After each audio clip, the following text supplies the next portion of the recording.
Ladies and gentlemen, thank you for joining us today here at Two Wheel Thunder TV, where we're often imitated but never, ever duplicated. Today, Hollister, California, the home of UltraCool, the best oil cooling system on the market today. Joining us today is Robert, the CEO and president and founder of UltraCool. Robert, my friend, appreciate you joining us. Thank you, Jimmy. We did this before in Cincinnati, I think. Yeah. Yeah, we did. I had a good time hanging out at the V-Twin show. Right. How'd you get involved with UltraCool and why? I walked into a gentleman's business in Hollister, California, and he had showed me this first prototype of a design of an oil cooling system that bikers wanted for stop-and-go parades, traffic. Had to be fan assisted. As you can see, we're using a big fan on the back of a heat exchanger because we felt the heat exchanger could extract more heat from your oil. So this was some of our first prototypes that we're using, and in fact some of these are still on their bikes today, working today. 5 years later, people are still happy with this product. It knocks the heat out of their oil and they still feel, works. yeah, so why change it? So these are some of the designs that we came up with in the beginning. Here at UltraCool, you're never satisfied. You're the kind of guy that's never happy with, well, this works, so we're going to continue to sell this for the next 100 years. No. That's not going to work with you. No. You had better ideas. Yes. What's next coming down the pipe?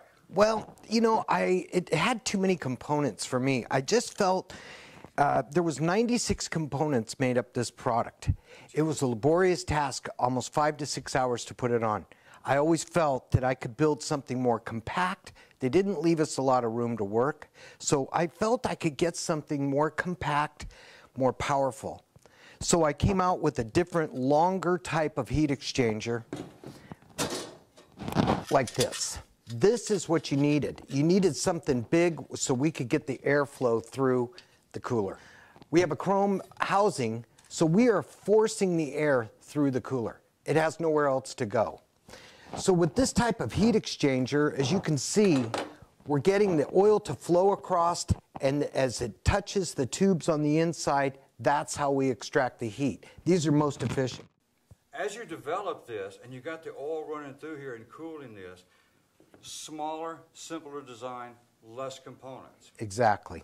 So that everybody could put this on at their house. That was my goal, was to make a cooler that was user-friendly. It would be plug and play.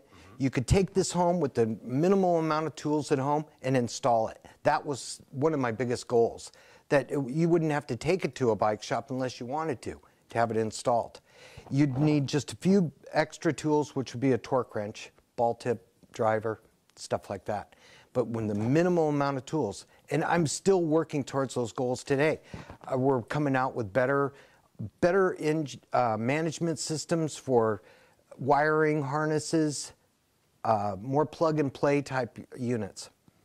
Well, these units that you have, as the construction, as you put these things together, ladies and gentlemen, and you see how this works together, you have a unique design here that keeps the oil cool, keeps things functioning properly. This is pretty durable material. Yes, it is. So when you have rocks and stuff from the road hit it, it's not going to affect the performance. No problem. Of the bike. And you talked about the fans earlier and that drawing power through that. Right.